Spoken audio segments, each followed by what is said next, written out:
Que o amparo da espiritualidade amiga dos trabalhadores da casa, nossos queridos companheiros que desde cedo, aqui estão preparando para nós o ambiente, pacificando, fluidificando, possam encontrar em nós um desejo, uma vontade de buscarmos aqui aquilo que é mais necessário ao espírito, a paz, a harmonia, o equilíbrio, e que dessa forma nós possamos, em contato com esses irmãos, levarmos para casa esses presentes, e distribuirmos com aqueles que cruzarem os nossos caminhos na noite de hoje. A palavra verdade é uma palavra que tem um significado muito forte, é uma palavra emblemática e ela pode ter vários significados, dependendo da forma como nós a enxergamos. Quando a gente diz palavra, essa palavra verdade, só ela já nos leva, já nos remete a raciocinarmos no contraponto, que é a mentira. Verdade e mentira, a primeira coisa que vem à nossa mente, que é a nossa verdade cotidiana, do dia a dia. Falar a verdade, agir de acordo com a verdade, ou falar a mentira, ou agir de acordo com a mentira. E a palavra verdade, às vezes, ela nos assusta um pouco. Muitos de nós têm medo da verdade. Muitas das vezes, nós necessitamos chegar a um companheiro querido e apresentar a ele uma verdade a seu respeito. E muitas das vezes nós precisamos chegar a um inimigo não querido e apresentarmos também uma verdade a respeito dele. A diferença é qual o meu intuito. Eu vou apresentar a verdade acerca de um irmão querido no intuito de auxiliá-lo, de mostrar a ele que talvez ele esteja errado na sua forma de agir e de pensar. Já o meu inimigo, eu quero fazer com que ele se sinta incomodado em saber que eu sei uma verdade sobre a sua vida. Joana de Ângeles, autora do texto aí, ela nos fala que a verdade é um diamante de um valor incalculável e que nós devemos sim apresentar ao próximo, mas depende da forma como nós apresentamos esse diamante ao próximo. Nós podemos ajudá-lo ou feri-lo. Então a gente, quando chega perto de uma pessoa e fala assim, eu descobri uma verdade a seu respeito, no mínimo a pessoa vai repensar a sua vida inteira, vai passar um filme na cabeça dela. O que eu fiz? Essa pessoa sabe, Eu encontrei algum tempo atrás um amigo na rua que eu não via há muito tempo, e aí ele me cumprimentou, chegou bem perto de mim e falou num tom bem baixo de voz: André, você ainda está mexendo com aquelas coisas? Eu olhei para ele e falei assim: como é que é? Você ainda está mexendo com aquelas coisas? E eu comecei a relembrar minha vida inteira.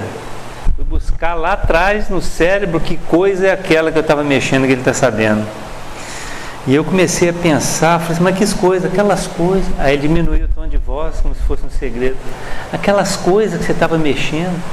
Passava gente assim, eu falei, meu Deus do céu, se passa um espírito aqui agora que me conhece, vai falar, não chama ele para fazer palestra, que ele está mexendo com aquelas coisas.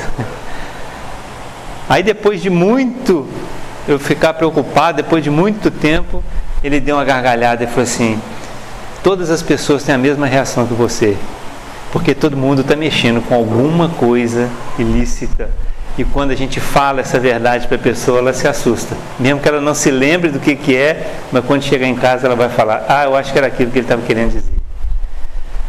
Mas a verdade ela tem que ser dita, de uma forma amorosa e caridosa.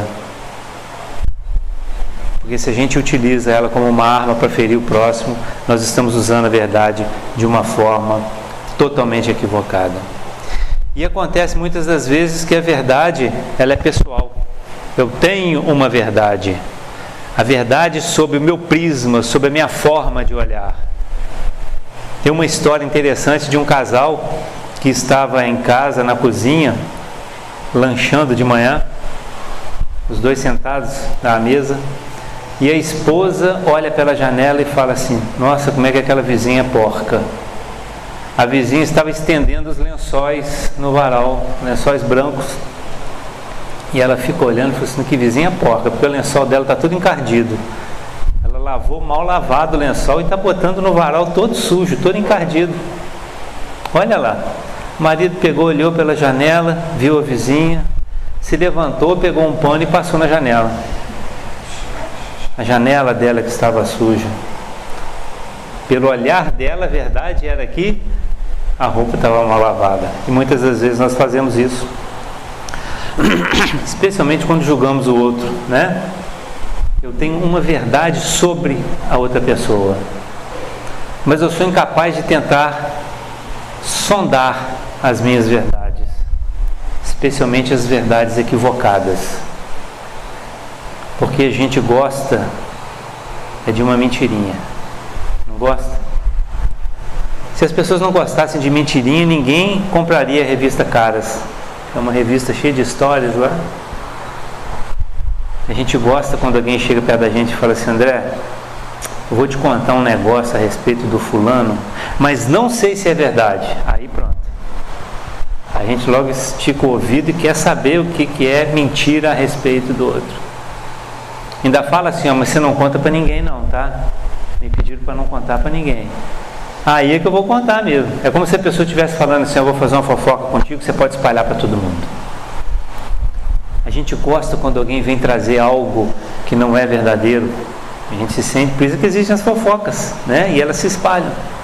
Se você contar algo acerca de uma pessoa que é uma verdade, que fala da sua bondade, ninguém vai espalhar. Provavelmente ninguém vai espalhar. Mas se você conta uma mentira sobre aquela pessoa, todo mundo vai ficar sabendo. E o fulano, ó, e o pior é que a gente aumenta, né? Alguém chega para mim e fala assim: ó, o fulano, eu tô achando que ele não está bem com a mulher dele não. Contei. Aí o outro falou assim: ó, acho que o fulano está batendo na mulher dele. Aí o outro falou assim: ó, o fulano espancou a mulher dele, quase matou. Ó, o fulano está separando. Ó, o fulano já está com outra mulher. E assim vai, né? Mas ainda bem que a mentira tem perna curta e a verdade a qualquer momento irá prevalecer. Tem uma história, uma lenda, de que o diabo certa vez veio à terra e começou a distribuir pacotes de mentira. Ele jogava os pacotes de mentiras, todo mundo pegava, todo mundo adorava. E tinha uns diabinhos que ajudavam ele nesse trabalho. Em determinado momento ele passou a dividir. Ele colocava metade mentira e metade verdade nos pacotinhos. E começou a distribuir aquilo. Aí os diabinhos falaram assim: mas mestre, se eu está jogando metade mentira e metade verdade, as pessoas vão pegar o pacotinho por causa da verdade. Ele falou: é isso mesmo. Eles vão se sentir atraídos pela verdade, mas vão se envolver com a mentira. Vocês já imaginaram se nós vivêssemos num mundo, num planeta onde prevalecesse a verdade? Pensem bem. Nós estamos chegando na época de eleição aí. A eleição, essa é a coisa mais tranquila. A coisa mais fácil seria votar em alguém, porque o candidato ia chegar lá e falar assim: eu estou aqui pedindo seu voto, porque eu quero roubar bastante, quero ganhar bastante dinheiro nas costas de vocês e não vou cumprir nada do que eu estou prometendo. E esse aí a gente já exclui.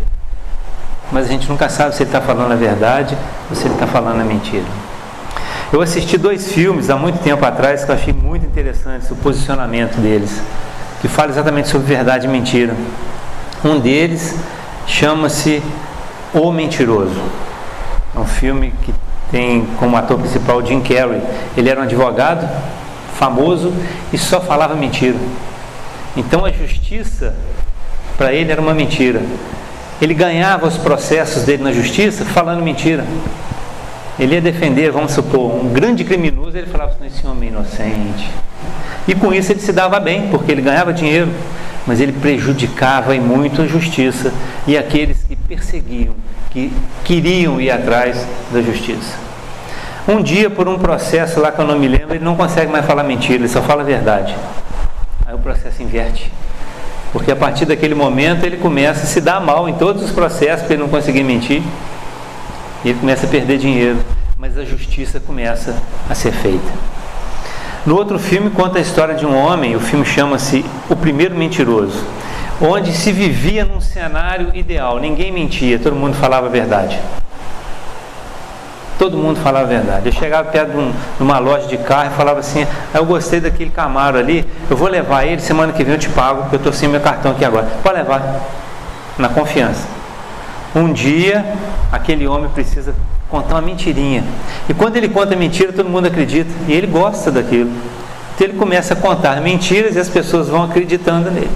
Ele chega no banco e fala assim: olha, eu tenho $5.000 na conta, mas eu estou sem o meu cartão para tirar o dinheiro aqui.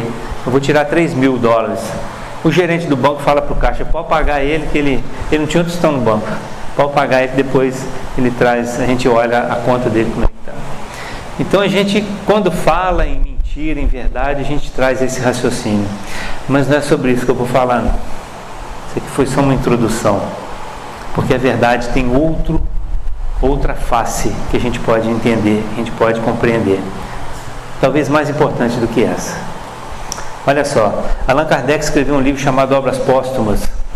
Um livro que ele não teve condições de publicar, porque ele desencarnou antes. Seus amigos recolheram todos os rascunhos, né? Montaram, e a Sociedade Espírita Parisiense publicou o livro. E Allan Kardec, nesse livro, ele relata o seu primeiro encontro com a verdade. Já é outra verdade, não é aquela que nós falamos. E ele fala o seguinte, que no dia 25 de março de 1868, esse é Kardec contando, ele estava em sua casa, no seu escritório, trabalhando na obra O Livro dos Espíritos, 1956, desculpa. Trabalhando na obra O Livro dos Espíritos. E ele estava lá sozinho trabalhando, quando ele começa a ouvir barulhos que vinham da parede, como que pancadas. Ele levanta, vai verificar o que é, olha no quarto adjacente para ver se tinha alguma coisa barrando na parede, não tinha nada. O interessante é que quando ele levantava para verificar, o barulho parava. Ele sentava, continuava o trabalho, o barulho iniciava, ele levantava para verificar, o barulho parava. Ele sentava, o barulho começava e ficou assim. A sua esposa Melibudê entrou em casa, foi ao escritório dele e perguntou que barulho era aquele. Ele falou que não sabia, mas ele sabia que era um espírito que estava tentando comunicar-se com ele. No dia seguinte, Kardec vai à casa de um amigo seu, o senhor Boudin, onde haveria ali uma sessão mediúnica. E ele então solicita ao amigo que peça ao espírito que se manifeste, porque ele queria saber o que ele queria com ele na noite passada. Aí o senhor Boudin fala com ele: pode conversar com ele, ele está aqui. Ele pede ao senhor Boudin para perguntar, ele fala assim: não, pergunta você, ele está aqui. Então Kardec começa a conversar com o espírito e pergunta para ele: era você que estava na minha casa ontem tentando me chamar a atenção? Não, não era eu não. Mas pergunte ao espírito o que ele queria. Ele está aqui também, conversa com ele você. Então Kardec começa a conversar com o espírito que estava tentando chamar a atenção dele. E aí ele pergunta para o espírito: quem é você?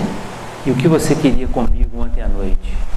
O espírito responde o seguinte: para ti chamar-me-ei a verdade.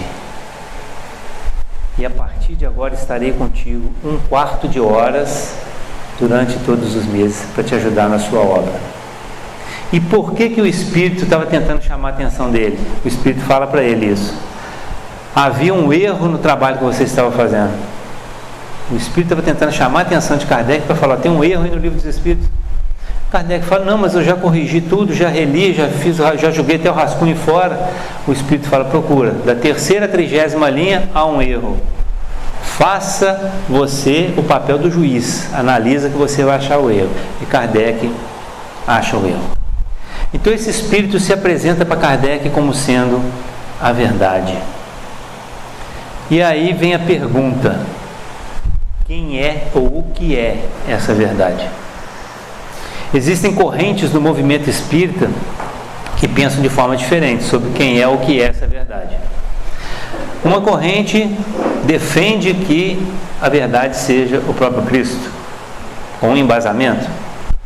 O embasamento de que o próprio Cristo falou: eu sou o caminho, a verdade e a vida. Jesus escreve mensagens no Evangelho segundo o Espiritismo, assinado como sendo o Espírito de verdade, ou a verdade. E a forma da escrita é muito semelhante à forma como Jesus tratava as pessoas. Existe um momento no Evangelho em que Jesus é levado à presença de Pôncio Pilatos, quando ele vai preso, e Pôncio Pilatos se coloca diante de Jesus, um de frente para o outro, e os dois mantêm um diálogo. Pôncio Pilatos pergunta para Jesus assim: tu és rei? Jesus fala: tu o dizes. Venho para dar o testemunho da verdade. Pôncio Pilatos pergunta para ele: mas o que é verdade? Jesus se cala, ele não responde, não tem resposta de Jesus. Pôncio Pilatos se vira e vai ao interior do Sinédrio para conversar com os judeus e tentar convencê-los de que Jesus não tinha culpa nenhuma, que ele não tinha motivo para prendê-lo. Mas fica no ar o silêncio do Cristo. Por que ele não respondeu? Por ignorância? Não acredito. Jesus não seria tão ignorante assim, né? Jesus saberia, obviamente, a resposta. Se ele estava de frente de Pôncio Pilatos e ele não responde nada, o silêncio mostra que a resposta é óbvia. É como um filho que vai numa loja de brinquedos com a mãe. Aí eles estão passeando lá, o menino vê um carrinho de R$8.000. Ele olha para a mãe e fala assim: mãe, compra esse carrinho para mim. A mãe olha para ele e não fala nada. O silêncio dela mostra que a resposta é óbvia. Eu não vou comprar um carrinho de R$8.000 para você, nem brincando. Aí está o motivo do silêncio de Jesus. Porque é como se Pôncio Pilatos olhando para ele, ele olhando para Pôncio Pilatos, ele dissesse: você está de frente para a verdade. Você está olhando nos olhos da verdade. Então muitas pessoas defendem que a verdade seja o próprio Cristo. Há um grupo de pessoas que acreditam que se trata da pleiade de espíritos que trabalhou com Kardec na codificação. Vários espíritos trabalharam com Kardec, né? Lázaro, Santo Agostinho, a gente vê as assinaturas de todos eles lá nos livros, né? O Evangelho segundo o Espiritismo, Livro dos Espíritos. Então tem um grupo de pessoas que acham que são esses espíritos que fazem parte de uma pleiade que se chama verdade. Para outros, essa verdade poderia ser um filósofo, baseado no fato de que Kardec, num livro escrito por ele, chamado Orientações Básicas de Manifestações Espíritas, o próprio Kardec diz o seguinte: em contato com outro grupo de espíritos, me foi dito que a verdade era um dos famosos filósofos da antiguidade. Então muita pessoa fala assim: é um filósofo. E para muitos é a doutrina espírita. Tem o seu embasamento também. Quando Jesus se despede dos seus discípulos, ele diz: se me amais, guardai os meus mandamentos, e eu rogarei ao Pai para que ele vos envie um outro Consolador, que permanecerá para sempre convosco. O Espírito de verdade, que o homem não conhece, porque nunca vai poder recebê-lo. Então ele chama a doutrina espírita, que nós sabemos que é o Consolador prometido, de a verdade. Então aí cada um escolhe o que acha melhor. Eu tenho a minha escolha, mas ainda vou mostrar a verdade sob uma outra forma. Aí alguém que está vindo aqui pela primeira vez, que talvez esteja conhecendo a doutrina espírita agora, pode fazer um questionamento que é o seguinte: puxa vida, o espiritismo é uma doutrina da razão, ela é racional. Como pode uma doutrina da razão, para uma pergunta, ter 4 respostas? Quem é o Espírito de verdade? Jesus, um filósofo, um grupo de pessoas, um grupo de espíritos e uma doutrina. Nós temos que entender o seguinte: existe doutrina espírita e movimento espírita, são coisas diferentes. A doutrina espírita é irretocável, são os conceitos, as orientações. O movimento espírita é isso que nós estamos fazendo aqui, é feito por seres encarnados e imperfeitos. Então o movimento espírita é imperfeito. Então essa dúvida é nossa. Nós é que temos essa dúvida sobre, na verdade, quem é o espírito de verdade. É como se o presidente do centro chegasse aqui e falasse assim: olha, a partir de amanhã as palestras todo mundo vai ter que assistir deitado no chão. Isso não é coisa de doutrina espírita, isso é coisa do movimento espírita. Então isso tem que ficar sempre bem claro, né? Bom, nós vamos abordar a verdade de uma outra forma. Nós vamos despersonificar a verdade. A verdade não é um encarnado, um desencarnado, uma doutrina, um grupo de espíritos, um filósofo. Nós vamos entender de uma forma diferente. Eu aprendi na doutrina espírita que só se reconhece uma árvore pelo seu fruto, pelo fruto que ela dá. Você pode ter uma árvore frondosa, bonita, verde, mas se o fruto dela for ruim, ela não presta. A gente tem que entender o conteúdo. Um presente que a gente dá a alguém pode vir num embrulho lindo e maravilhoso, mas é um presente que não me serve. Aliás, o embrulho é a coisa que mais importa. Quando a gente dá um presente para alguém, qual é a primeira coisa que ela faz? É rasgar o embrulho. Às vezes eu falo com a minha esposa assim, ela vai embrulhar um presente para alguém, ainda mais para criança, fica lá 40 minutos embrulhando, assim, põe na sacolinha, porque a primeira coisa que vai fazer é rasgar, né? Então a gente tem que entender o conteúdo. A obra literária, ela não é conhecida, o autor dela não é conhecido pela assinatura, mas sim pelo estilo literário. Um quadro pintado não é reconhecido simplesmente pela assinatura do pintor, mas sim pelos traços dele. A família Gasparetto tinha um dos filhos, né, a dona Zíbia Gasparetto, ele tinha uma facilidade muito grande, um dom mediúnico de fazer pinturas, né? Ele pintava às vezes com as duas mãos, com os dois pés, e assinava. E foi identificada a veracidade das obras, não pela assinatura apenas, mas pelos traços. Porque você pode falsificar uma assinatura, mas você não falsifica os traços. Então a gente vai reconhecer a obra pelo conteúdo. Nós temos no livro dos médiuns, no final do livro dos médiuns, várias mensagens dadas por vários espíritos. E Kardec seleciona algumas como sendo apócrifas, ou seja, mensagens falsas. Inclusive uma delas assinada por Jesus. Quando você começa a ler a mensagem, você vai lendo, e fala assim, é engraçado, é de Jesus mesmo. É de Jesus, porque fala tanta coisa bonita, mas aí quando você vai ler com mais detalhe, você percebe que é um espírito que utiliza-se muito do pronome possessivo. E Jesus jamais faria isso. E ele falava que ele mesmo não tinha nada, não tinha sequer uma pedra para recostar a cabeça.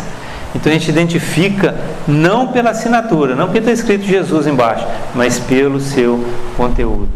Então a verdade para nós, a partir de agora, na nossa conversa, vai ser o conteúdo, não importa através de quem. Que conteúdo é esse? Conceitos, princípios, valores, orientações, ensinamentos.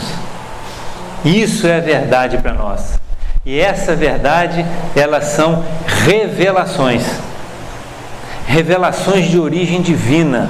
Nós estamos falando de verdades que são nos reveladas por Deus. Kardec fala no livro A Gênese que o caráter essencial da revelação divina é o da eterna verdade. A gente não faz ideia do que Deus está revelando para nós às vezes, da riqueza dessas revelações. E essas revelações, elas dizem respeito tanto ao mundo espiritual quanto ao mundo material. A gente hoje atingiu um progresso material porque muitas coisas foram reveladas ao homem. Não sei se todo mundo aqui conhece matemática. Tem uma fórmula da matemática que diz que o quadrado da hipotenusa é igual à soma dos quadrados dos catetos. Desde que o mundo foi criado, lá no começo, o quadrado da hipotenusa é igual aos quadrados da soma dos quadrados dos catetos. Sempre foi assim. Sempre. Não foi o homem que inventou isso. Isso foi revelado ao homem em determinado momento. Eu fico imaginando o Albert Einstein, aquele que, entre aspas, descobriu a teoria da relatividade, é igual a MC2. Ele devia ter dormido. E no sono dele um espírito apareceu para ele e falou assim: Albert, toma conta da teoria da relatividade. Olha, é igual a MC2. E aí ele deve ter acordado e falou assim: engraçado, a teoria da relatividade é igual a MC2. Eu sou um gênio. Mal sabe ele que foi uma revelação. Porque a fórmula é igual a MC2 existe desde que o mundo é mundo. Então isso está sendo revelado à humanidade. As leis de Newton. Newton descobriu essas leis porque Deus chegou e falou assim: vai lá e mostra para ele, de alguma forma, né? Como é que funciona isso. E assim isso tem acontecido ao longo dos tempos. E na parte espiritual? Na parte espiritual nós temos revelações constantemente, né? Eu costumo dizer que Kardec nos mostrou uma revelação que é o mundo espiritual, a imortalidade da alma, né? O outro lado da vida. André Luiz, nas mãos de Chico, vem e nos mostra algo mais interessante ainda, porque ele abre as portas do mundo espiritual e nos coloca lá dentro. Isso tudo é revelação. O nosso lar, a existência do nosso lar foi uma revelação. Depois que eu conheci o nosso lar, eu fiquei muito mais tranquilo. Principalmente porque eu conheci também o umbral. Eu sei para onde que eu posso ir e eu tenho condições de fazer escolhas para onde que eu vou querer ir. Os espíritos superiores, eles sabem coisas que a gente só vai aprender daqui a 1000 anos. Eles sabem, lógico. Vou dar um exemplo para vocês. Eu li uma revista chamada... foi a Veja que eu li. Estava lendo uma reportagem alguns anos atrás, onde uns cientistas, eles conseguiram fotografar, eles conseguiram fotografar a luz. Eles pegaram a luz e fotografaram. E ficaram estudando aquilo, analisando, e eles estavam chegando à conclusão de que a matéria era a luz congelada. Esse era o termo que eles usaram, quando viram a luz fotografada. Engraçado, a matéria é a luz congelada. Eu não sei no que deu esse estudo, porque já tem algum tempo. Isso foi no século XX. Se a gente pegar o livro E a Vida Continua, um livro de autoria de André Luiz, psicografado pelo Chico, em 1968, André Luiz diz o seguinte, bem antes dessa revista, André Luiz diz o seguinte: a matéria é luz coagulada. Coisa que André Luiz já sabia muitos anos atrás, o homem encarnado está descobrindo agora. Isso são revelações, tanto no mundo material quanto no mundo espiritual. E elas são importantes porque é através dela que nós temos condições de alçar degraus, tanto na escala material quanto na escala espiritual. Agora tem um detalhe: essas revelações, especialmente as revelações que dizem ao espírito, não podem ser contemplativas. O que eu quero dizer com isso? Quando eu me deparo com uma revelação que me fala ao espírito, eu não devo ser o mesmo. Não devo ser o mesmo. Quando eu leio a obra Nosso Lar, eu fecho o livro depois de ler e falo assim: nossa, mas que romance lindo. Está errado. Está errado. Eu tenho que olhar para o Nosso Lar e falar assim: eu tenho que ser outro depois desse livro. Quando eu leio uma frase de Emmanuel, eu não posso simplesmente ler e falar assim: é uma frase. Não. Porque essas revelações que dizem ao espírito, elas têm que se aprofundar em nós. Eu não posso ficar na superficialidade. Eu não posso achar que o aeróbus é ficção. Eu não posso achar que o mundo espiritual, que uma colônia como o Nosso Lar é um lugar de repouso, de descanso, de passeio. Então, as revelações de origem divina que dizem o Espírito têm que promover em mim um tremor, pelo menos isso. E para receber essas revelações eu tenho que estar preparado. Tem um livro de autoria de Nélio Lúcio, psicografado pelo Chico, chamado Jesus no Lar, que é um livro interessantíssimo, um livro muito bom de ler, porque fala de momentos em que Jesus se reunia na casa de Pedro com os amigos, com os companheiros ali. Eu fico com inveja, né, de não me lembrar, porque talvez eu estivesse lá. E eles ficam conversando e Jesus respondendo as perguntas, tirando as dúvidas. E numa desses encontros, uma mulher pergunta para Jesus o seguinte: mestre, como é que nós devemos nos preparar para recebermos as verdades divinas? Jesus, na sua simplicidade, ele poderia ter respondido de uma forma clássica, mas ele sempre buscou fazer com que as pessoas entendessem os seus ensinamentos, associando as coisas que lhes eram comuns do dia a dia. Por isso que ele sempre falava do pão, falava do peixe, falava da terra, porque era o dia a dia daquelas pessoas. Então ele pergunta para ela o seguinte: olha, qual a principal atividade de vocês para ganhar dinheiro? Ela falou assim: aqui a gente cria a cabra, tira o leite para vender o leite e ganhar o dinheiro. Ótimo. E qual é a primeira coisa que você faz quando você vai iniciar seu trabalho de manhã? Bom, eu pego o vasilhame que vai receber o leite e limpo ele. Limpo para que o leite não se contamine com a sujeira. É isso que você tem que fazer. Você tem que limpar o seu vasilhame espiritual quando você for receber uma dessas verdades, para que essa verdade não se contamine com os seus erros. Não se contamine. Então há um diferencial quando a gente lê essas obras, quando a gente ouve alguém falando alguma coisa a respeito do Evangelho. O Haroldo Dutra, estava assistindo uma palestra dele que ele falou algo muito interessante. Se você lê uma passagem do Evangelho e aquilo não te acrescenta nada na sua vida moral, releia e tente tirar dali uma mensagem que faça você sentir o desejo de transformação. Eu fui fazer uma palestra no Centro Espírita lá em Juiz de Fora, que é um trabalho feito para os assistidos, né? Então nós temos muitos moradores de rua, nós temos alcoólatras, nós temos usuários de drogas, etc, etc. E eu falei o seguinte, eu falei assim: olha gente, tem uma passagem do Evangelho que é intitulada como sendo a tentação de Cristo, onde o demônio pega o diabo, né, leva Jesus a um local cheio de pedras.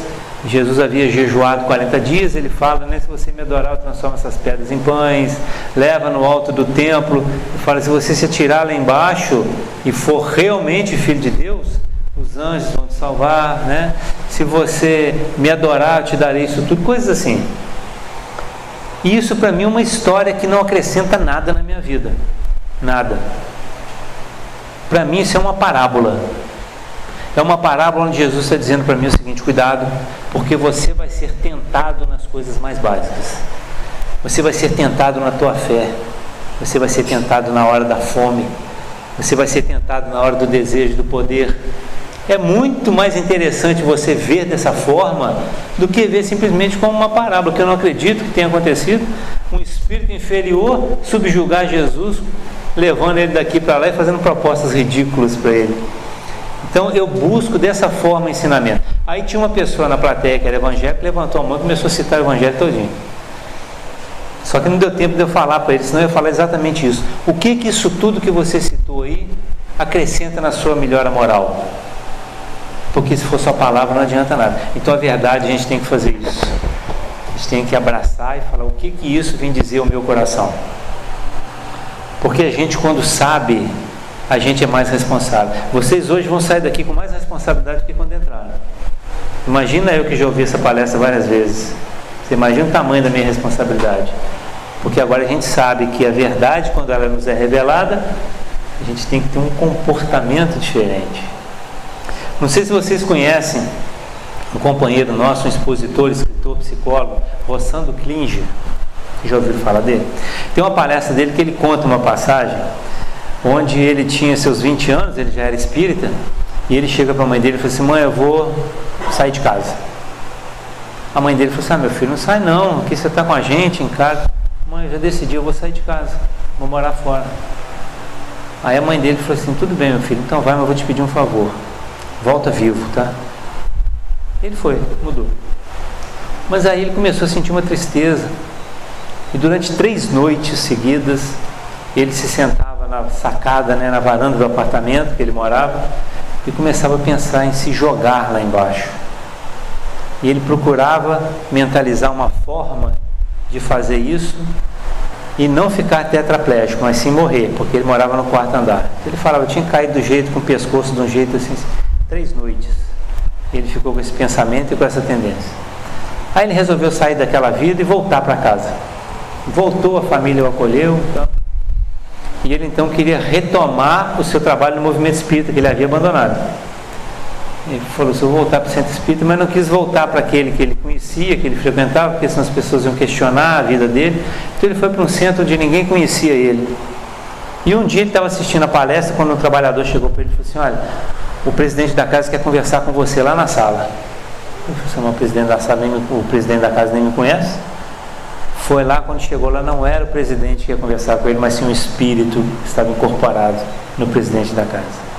E o presidente da casa falou assim: rapaz, você deu um trabalho para a gente, o Espírito falando, você deu um trabalho para a gente, nós ficamos 3 noites do teu lado tentando impedir que você fizesse aquela besteira de pular.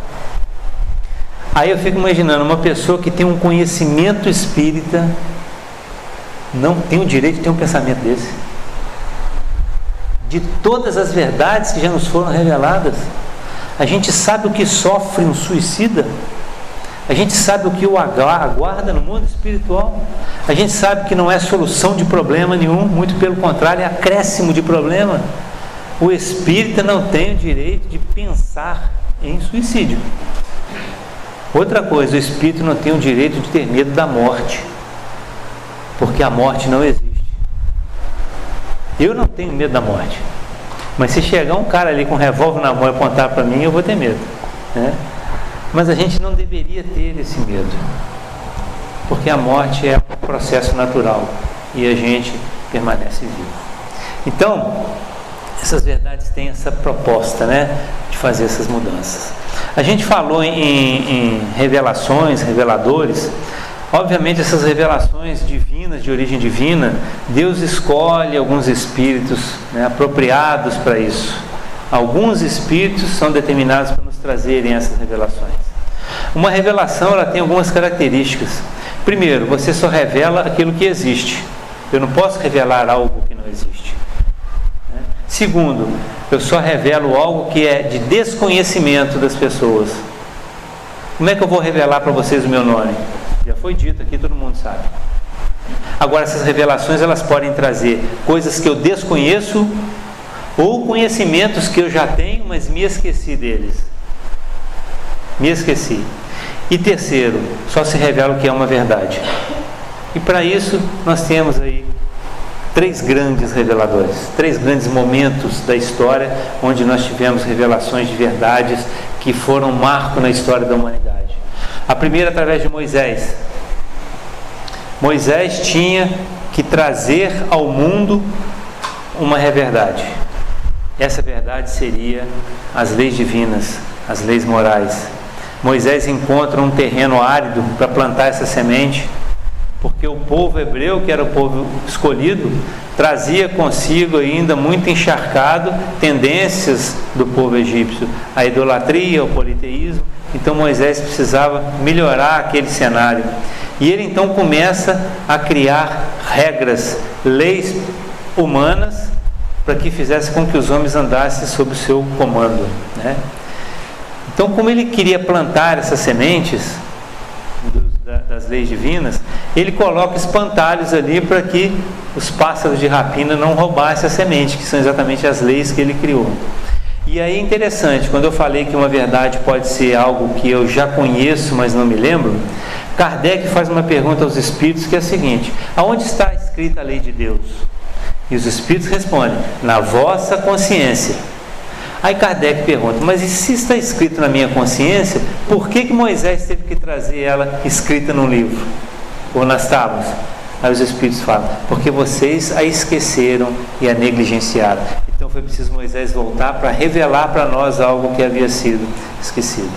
Então Moisés faz o papel dele ali, deixa lá os espantalhos, que eram as leis de homem, né, as leis humanas, e a semente das leis divinas, das leis de origem divina. Pois bem, nós temos um segundo momento de uma grande revelação que vem pelas mãos de Jesus. E Jesus chega no mesmo campo para plantar a lei do amor, a lei do perdão.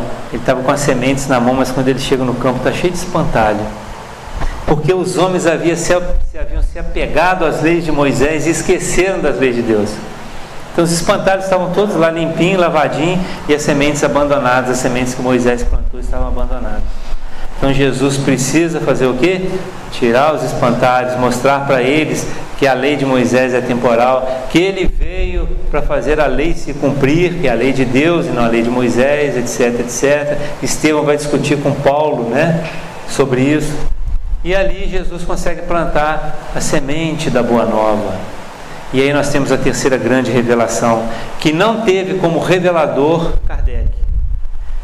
Os reveladores da terceira grande verdade são os espíritos. Os espíritos revelaram para Kardec, e Kardec compilou, fez um trabalho maravilhoso, compilou, nós temos hoje a codificação toda aí. E eu vou pegar um exemplo de uma verdade, para a gente ver como é que ela muda um cenário ao nosso redor. Imortalidade da alma. Há pessoas que são materialistas e que não acreditam na imortalidade da alma. Para certas pessoas o corpo morreu, acabou. Então uma pessoa que a vida para ele termina naquela parede ali. Só, ali é o limite. São pessoas que vivem um vazio existencial muito grande, porque não tem proposta, não tem futuro, não tem expectativa, né? E dizem que essas pessoas são as que tendem mais ao suicídio, porque para elas morrer agora, morrer amanhã é a mesma coisa. Então a pessoa olha ali, termina ali naquela parede. Então se você chega para ela e fala assim: deixa eu te perguntar uma coisa, você tem pessoas que você ama? Tem. Se a vida acaba com a morte do corpo, o que vai acontecer com essas pessoas que você ama? Ela vai começar a refletir. Por que eu tenho que amar as pessoas? Pois é. Então depois daquela parede ali, tem um mundo. Tem um mundo onde você vai para lá depois que você desencarnar. E você vai reencontrar com as pessoas que você ama.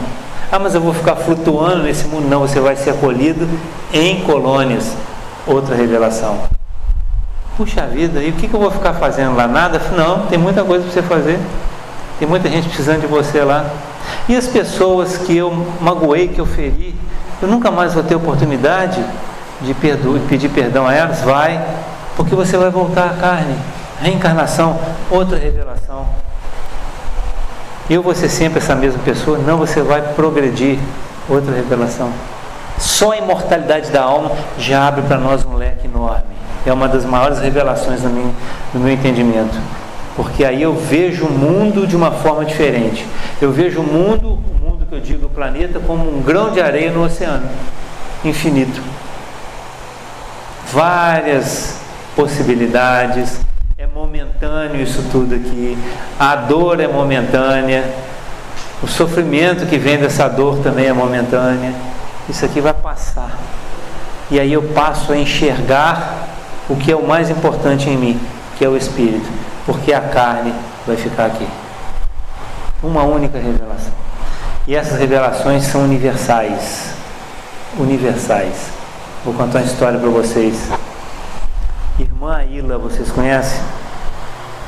Conhece? Quem foi lá no estúdio do Haroldo? O ano passado, né? Ano passado eles vieram aqui, a irmã Aila e o Haroldo. Para quem não sabe, o Haroldo é um espírita expositor, e a irmã Aila é uma madre superiora da Igreja Católica. Ela não é irmãzinha, não, é madre superiora da Igreja Católica.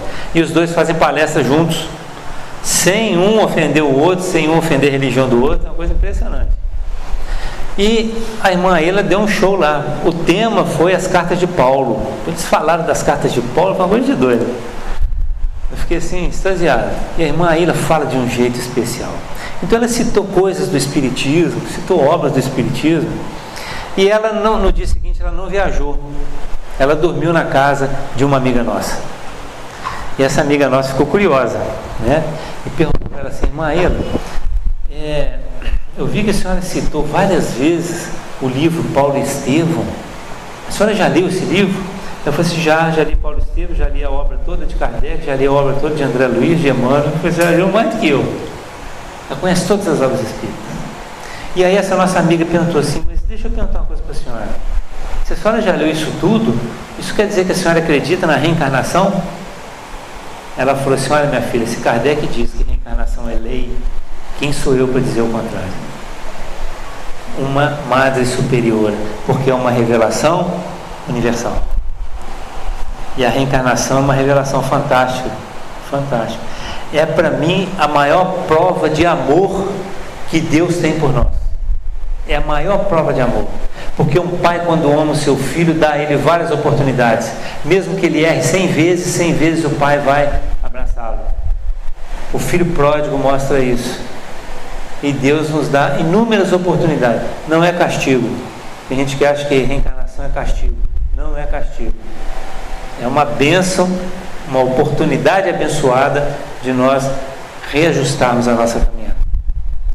Bom, essas revelações elas são trazidas para nós em determinadas épocas e para grupos. Não dá para fazer para todo mundo, revelar as coisas para todo mundo, né? E muitas das vezes a revelação ela tem que trazer um acréscimo e não aumentar a dúvida das pessoas, né? Eu me lembro quando eu era pequeno e a minha mãe estava grávida, a gente sempre fazia aquela pergunta, né, mãe? Como é que o neném vai chegar? Né? A criança não tem ainda o entendimento, a compreensão da resposta que a mãe deveria dar. Então ela deveria falar assim, não, isso aqui não está na hora, não tem como eu te revelar isso agora, porque você é muito novo. Mas aí contava aquela história da cegonha. E aí o filho vai para a janela esperar a cegonha chegar. Né? Tinha mãe que falava outra coisa quando a criança perguntava assim, mãe, como é que o neném entrou na sua barriga?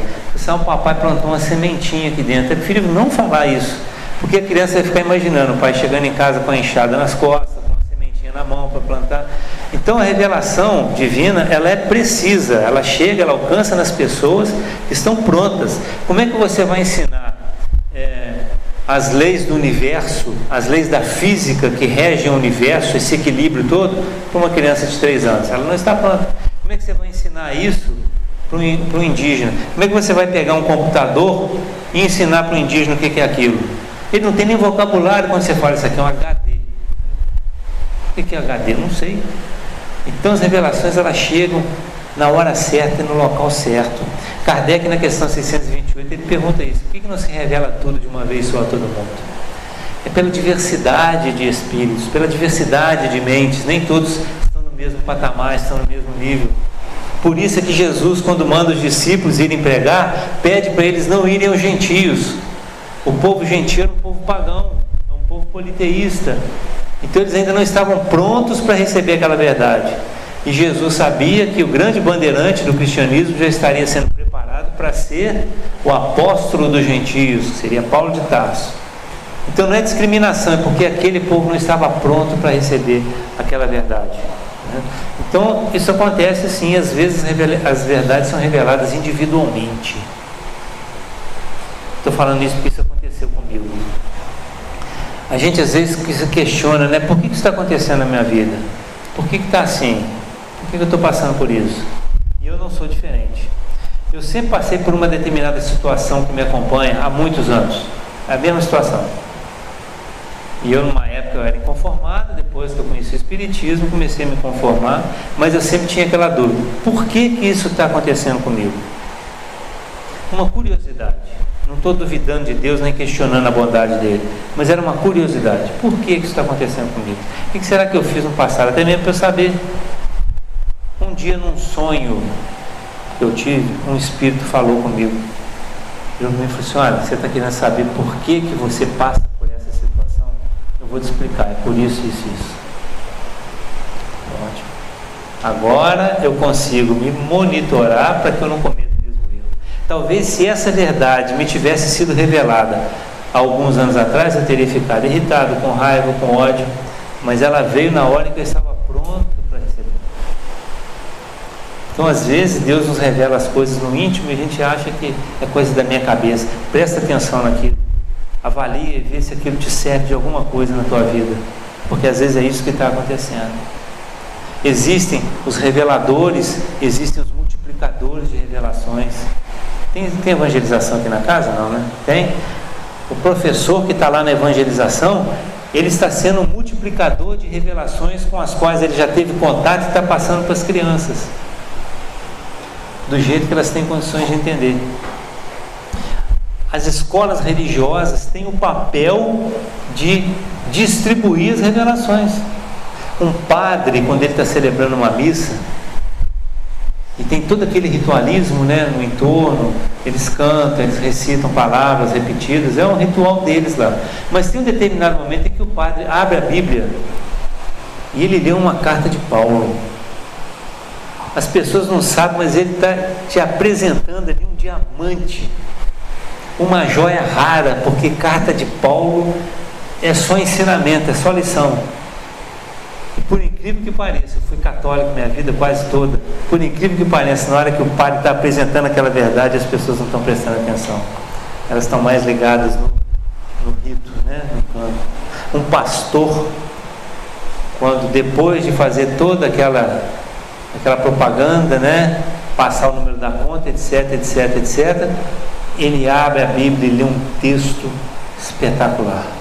Um texto onde Jesus vai direto na alma. Mas as pessoas também não prestam atenção. Por quê? Porque elas querem saber quanto que tem que pagar para serem salvas. E talvez a resposta esteja ali de uma forma diferente. Ou até mesmo na doutrina espírita, quando a gente lê uma obra, participa de um grupo de estudo, ouve uma palestra, tem hora que eu ouço palestra que eu falo assim, meu Deus, eu nunca pensei nisso na vida. Essa pessoa está me apresentando isso aqui agora. Eu não estou criticando as religiões não, tá, gente? Estou criticando não. O Haroldo tem uma frase dele que eu nunca esqueci, que ele diz o seguinte: não existem religiões equivocadas, existem religiosos equivocados. Então é isso mesmo.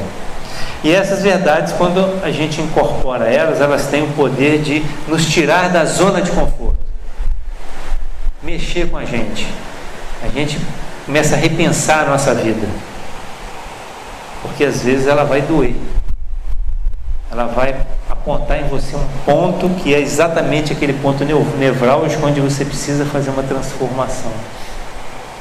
Quando Estevão entra no templo para debater com Saulo de Tarso, então, a primeira coisa que ele fala é da temporariedade das leis de Moisés.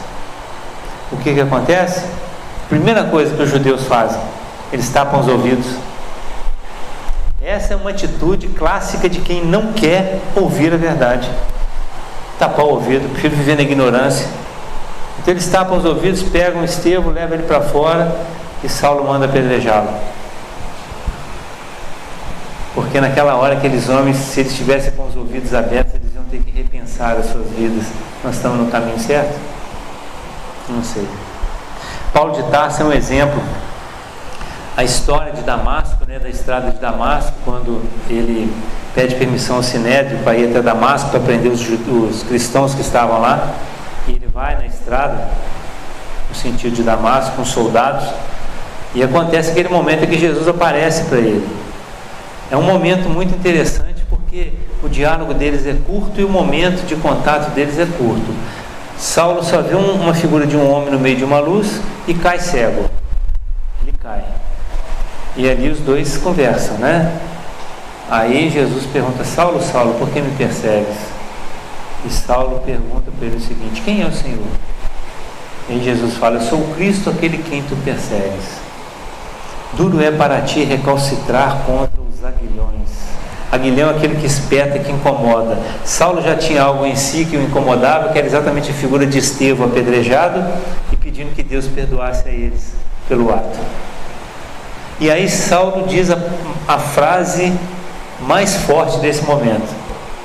Ele faz uma pergunta a Jesus que eu não me atrevo a fazer. Ele pergunta: Senhor, o que queres que eu faça? Não pergunta isso não. Ele vai te mostrar o que ele quer que você faça, você não está pronto. Por isso é que eu não faço essa pergunta. Então foi um momento tão mágico, porque Saulo, ele tinha um estilo de vida, ele parecia ser um espírito e de repente mudou para outro. Só que Saulo era o vaso escolhido por Jesus, já era um espírito preparado.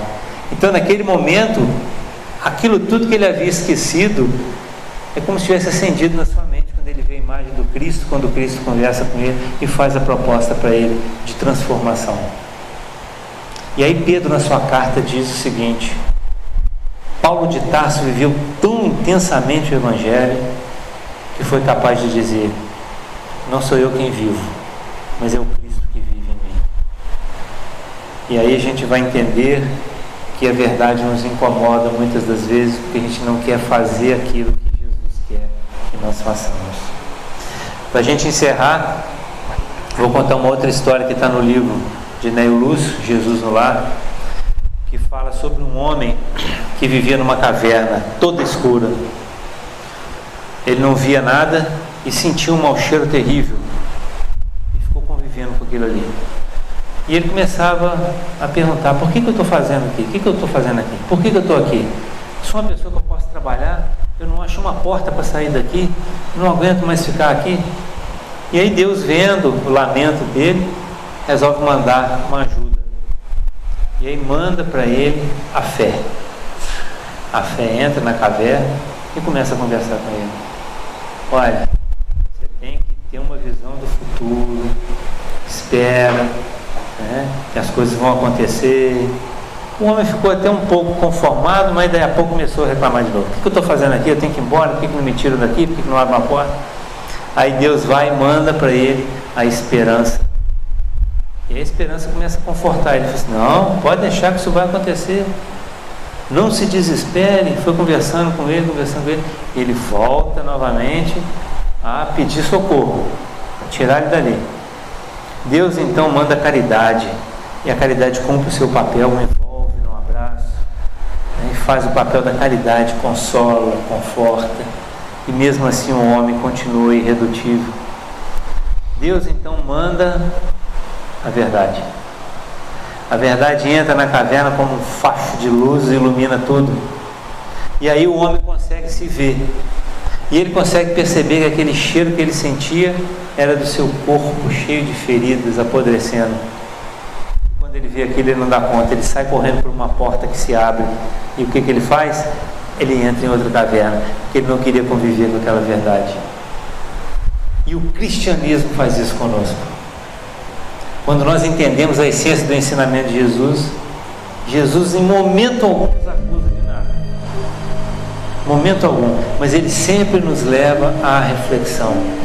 Sempre nos leva a entendermos que as verdades, elas vêm para curar a alma e não para nos colocar em situação de desespero.